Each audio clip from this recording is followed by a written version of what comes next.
We are now in the 1950s in our story. We're suddenly going into the different decade, a new decade, the 1950s. So, and while Cinderella might have been more of a late 40s kind of film, he first thought of Alice in Wonderland as Walt Disney first thought of Alice in Wonderland as the first proper post-war film. And this is the post-war era we're talking about, the 1950s. As a matter of fact, Disney has been always wanting to get this thing made ever since he was a schoolboy, and ever since he had those little Alice's Wonderland shorts that he made back in the day of the 20s. And he thought he could make this for a live action or feature animation project with Mary Pickford in the 30s, but ditched that just so that he could make Snow White. He kind of thought he could approach it again in 1940s, but then it was still kind of in a segue where he was still recovering from the war, and but he was like, you know what? In order for me to do this amazing book justice, Alice in Wonderland and Alice Through the Looking Glass, I'm going to turn this into a full-length animated feature. That's where the story starts.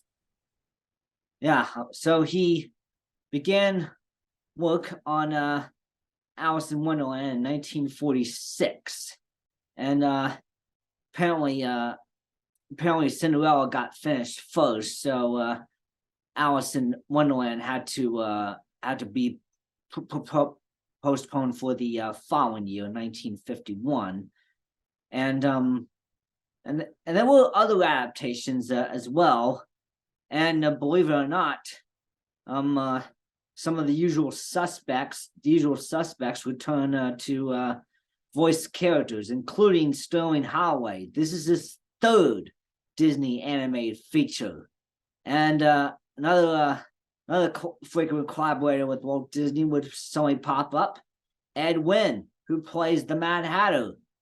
Ed Wynn was a very, very popular comedian back in the 30s and the 40s or something like that on radio, and he has such a unique voice pertaining to how he plays the Mad Hatter, and those so Alice in Wonderland, to me, is probably the closest thing I believe Disney has made to a literal mushroom trip. You could Jordan, isn't that like a decade ahead of it? That kind of trend. Oh yeah, it's definitely got that vibe to it. So I don't know. So I've some of the real effects I might have done, especially towards the tail end of the flick. Yeah, definitely. It goes full on psychedelic, including one shot that would be, I feel, I was thinking Scooby-Doo all the way, because you see that the corridors just of the people going past this way, past that way, and then in all different directions on the horizontal line. You see that in Scooby-Doo all the time. I think it's a classic gang that goes. There was some interesting trivia that was mentioned in a Guess Who episode featuring Alex Trebek. Alex Trebek, yes. Yeah. You got the yeah, on Jeopardy. Yes. Those recent Guess Who series. I mean, that may have been like one of his last performances he's done on screen. Oh, gotcha. So there was a whole lot of music here. So in an effort to attain some of Lewis Carroll's imaginative poems, so let me tell you, Lewis Carroll was quite a literary genius in order to create this eccentric, unique fantasy world that where just everything's just completely out of whack and nothing makes sense. Matter of fact, during his career, he was actually a mathematician. Did you know that? Lewis Carroll was a mathematician. Nah, but I just know that that his first stories of Alice came up with his interactions with a real Miss Alice. Yeah, I know. There was a real Alice and such, and he had unique interactions. So in an effort to retain some of Carroll's imaginative poems, Disney commissioned top songwriters to compose songs built around them for use in the film. There were about 30 potential songs written. Many of them were included in the film, some for only a few seconds. The greatest number of songs of any Disney film. And another thing that you would see in this film is that this is probably one of the first times that you would see recycled animation from both Pinocchio, when the walrus is playing his flute to lure the all the oysters into a restaurant to eat them all, and the moment where Alice is in the real world and then a bluebird is just trying to dry off. That's animation recycled from Bambi. So it's like you're saying they're like, redoing like the gags and the other contents they would have done before. Somewhat, but it was also a way to cut costs, because if they could just take previous animation that had been done before and then just reanimate that over again, they could probably save some time and money. So Mac David, Al Hoffman, and Jerry Livingston, after working on Cinderella, they composed song for this. Yet the only song that made it was the Unbirthday song. And while he was composing songs in New York, Sammy Fain heard that the Disney studio also wanted him to compose a song for Alice in Wonderland. He also just suggested lyricist Bob Hillard as his collaborator. The two wrote unused songs for the film Beyond the Laughing Sky and I'm Odd. The music for the former song was kept, but the lyrics were changed, and it later became this title song for the next film. By April 1950, Fain and Hillard had finished composing the songs for the film. And believe me, there's some of these is just they did include this on the soundtrack. And Alice in Wonderland premiered at the Leicester Square Theatre in London on July the 26th, 1951. And once again, Mary Blair provides concept art for the film, and it definitely shows. This the kind of style you see in Cinderella. Yeah, I've seen some of that style art in the Illusion of Life book from Frank and Ollie. Yeah. During the film's initial theatrical run, the film was released as a double feature with the True Life Adventures documentary short Nature's Half Acre. Following the film's initial lukewarm reception, it was never re-released theatrically in Disney's lifetime, instead being shown occasionally on television. Alice in Wonderland aired as the second episode of the Walt Disney Disneyland television series on ABC on November 3rd, 1954, and suddenly, 1971, it was screened in several sold-out venues at college campuses, and it became the most rented film in some cities. Then in 1974, Disney gave Alice in Wonderland the first theatrical re-release. The company even promoted it as a film in tune with the psychedelic times, using radio commercials featuring the song White Rabbit, performed by Jefferson Airplane. This release was so successful that it warranted a subsequent re-release in 1981. So yes, also oddly enough, to market the film, Disney sought to use the new medium of television to help advertise Alice in Wonderland. In March 1950, he spoke to his brother Roy about launching a television program featuring the studio's animated shorts. Roy agreed, and later that summer they spoke to the Coca-Cola company, headquartered here in Atlanta, about sponsoring an hour-long Christmas broadcast featuring Disney hosting several cartoons in the scene from the upcoming film. That's the same feature that Julia would have seen with the Swedish version for our Christmas stuff, isn't it? No, it's not quite. That was a little later in the game. From All of Us to All of You, that was what the Christmas thing was based off on. This program was 1 Hour in Wonderland. This was aired on NBC on Christmas Day 1950. And then at the same time, a 10-minute featurette about the making of the film Operation Wonderland was produced and screened in theaters and on television stations.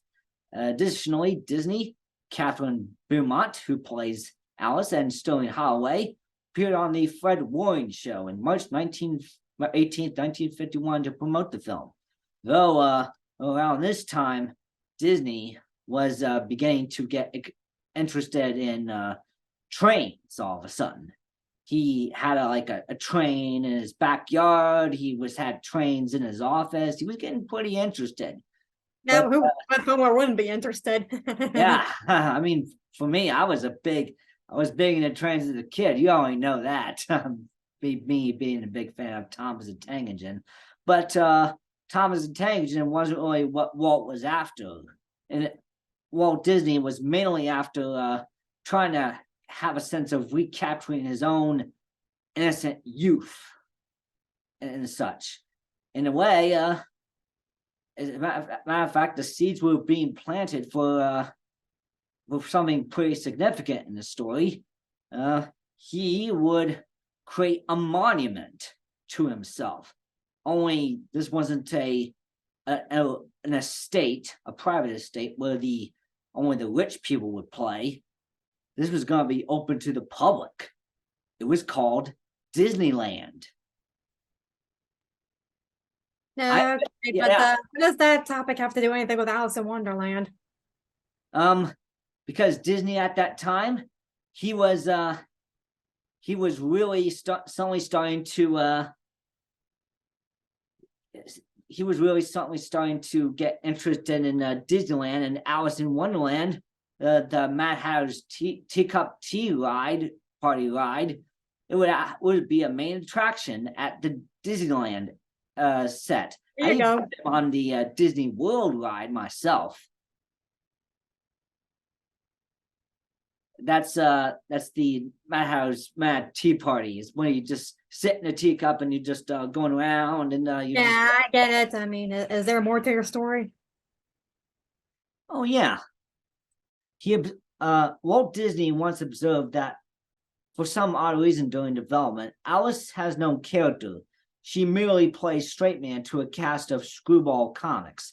It is too bad for any leading character to be placed in this untenable position. Walt didn't disagree.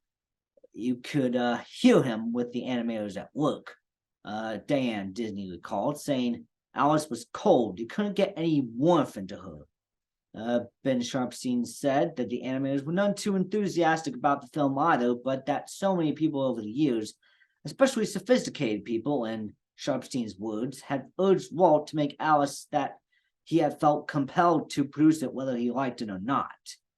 While in production of Alice in Wonderland, this often happens a lot at movie studios at the time. With movie studios, it happens even today. Multiple films would be in production at once, and Alice in Wonderland would be in production at the same time as Cinderella, and an adaptation of Peter Pan would be in production at around the same time Alice in Wonderland was finishing up.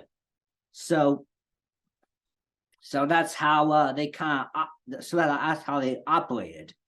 Though Walt Disney in a direction with how Disney was going to take the features and such. Not everything would be written around Alice in Wonderland, but during its initial theatrical run, the film grossed $2.4 million in domestic rentals. far below that of what Cinderella's grosses were. Apparently, the film's production budget was $3 million, and the studio wrote off $1 million loss. Yet, even though it's regarded as one of Disney's best animated films today and gained a large following, initial reviews for Alice in Wonderland were negative. Bosley Crowther, reviewing for the New York Times, complimented that if you are not too particular about the images of Carol and Tiniel, if you are high on Disney whimsy, and if you take a somewhat slow, uneven pace, you should find this picture entertaining, especially should it be for the kids, who are not so demanding of fidelity as are their moms and dads. A few of the episodes of Dandy, such as the Mad Tea Party and the Caucus Race, the music is tuneful and sugary, and the color is excellent. Variety wrote that the film has an earnest charm and a chimerical beauty that best shows off the Carol fantasy. However, it has not been able to add any real heart or warmth, ingredients missing from the two tomes, which have always been an integral part of the previous Disney feature cartoons. May Tinney of the Chicago Tribune wrote that while Disney figures do resemble John Tiniel's famous sketches, they abound in energy but are utterly lacking in enchantment and seem more closely related to Pluto, the clumsy pup, than the products of Carol's imagination. Youngsters probably will find it a likable cartoon full of lively characters, with Alice's dream bedecked with... Jordan, I feel like the bridge, the critiques, highlight what they're trying to say. Well, they didn't seem to think so highly of it at first, but then it got reevaluated after the re-releases, and people were like, "Yeah, this is the classic. Young people get into this," and it's definitely. And as I already said, people want to be high, and people want to get high, and it's the closest thing. If you weren't even doing drugs and you watch this film, you could probably think you were on drugs. Yeah, well, what? Pink elephants are enough now? But you're actually on not drugs. As a matter of fact, I'm not on drugs. You're not on drugs. I was talking about pink elephants. I was making a callback joke. Yeah, definitely. Yeah. Around this time, RKO, the studio who that Disney was distributing these films with, suddenly was now under the control of one Howard Hughes. And suddenly this kind of gave a signal that to Disney that somehow RKO was in trouble, and he probably couldn't proceed with them any further. So what does Walt Disney decide to do?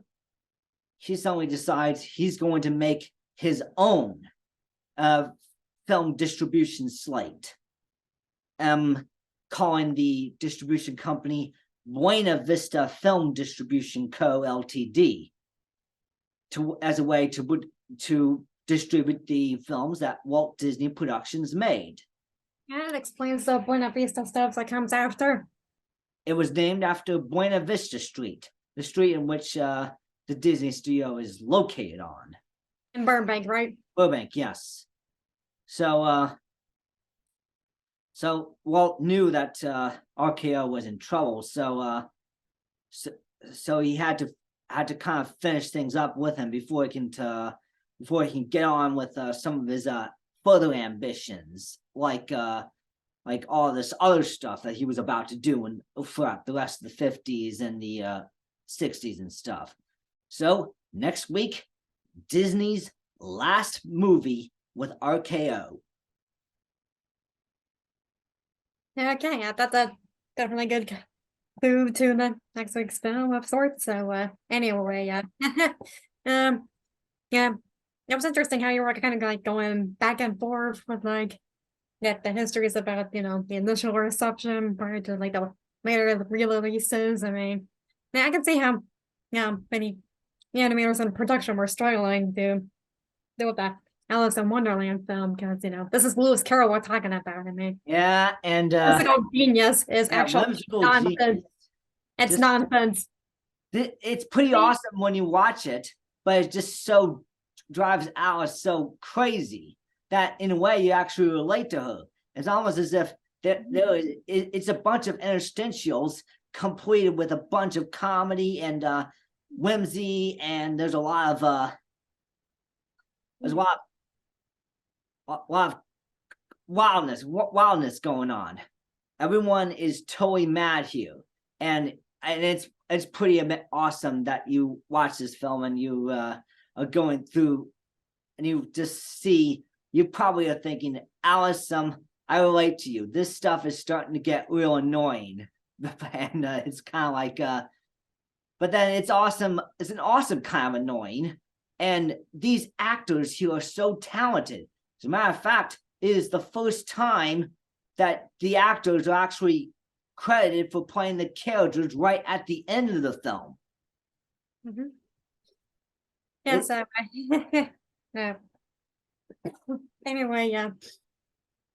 And yeah, to me, I love Alizilla, which means your mushroom makes you go into Alizilla, and mushroom makes you shrink too. Yeah. That's also been said around with the book. I mean, yeah. Back then when the chapters, and that was growing, too bad accidentally. Her neck was growing so long that that's also why the bird was confusing her as a serpent. I'm just I totally love Well, anyway, we're also explaining how Alice was, that doesn't seem too thrilled about Alice being that straight band or woman figure here in this movie. But even with the nonsense episodes from both Lewis Carroll's books, I mean, they're still making a decent main story arc out of it. Like, you have like a theme about following the curiosity, following the white rabbit. The whole thing. She wants to try to get the white rabbit, but then she feels like she's tired of it, and then all of a sudden wants to get back on home because she feels like she's suddenly trapped in this totally crazy world, which surprisingly isn't really it didn't really say it was Wonderland. It didn't really say the name of the land in the film. And the books last I checked. Well, they did say in the books or something like that. So yeah.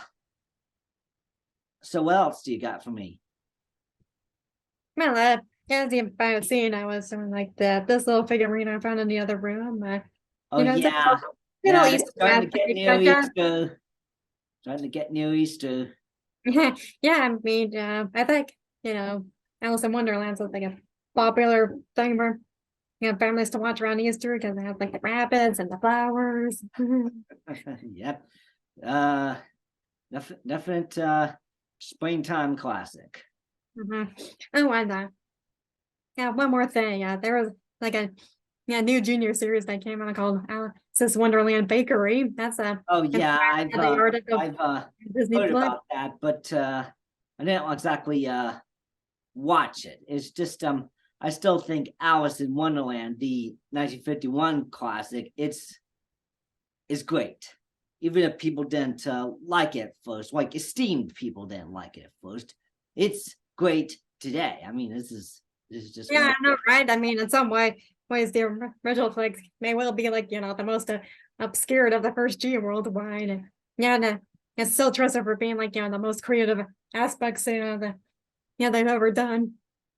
Yeah. So anyway, totally abstract. In the bakery series, I mean, they do have like Alice as the central character with the cat Dinah coming along, but she also mentions that she was having like these curious recipes that was coming from like a certain great grandmother of hers. Oh, would they wait, this is the bakery one? Oh yeah, Alice has a great grandma.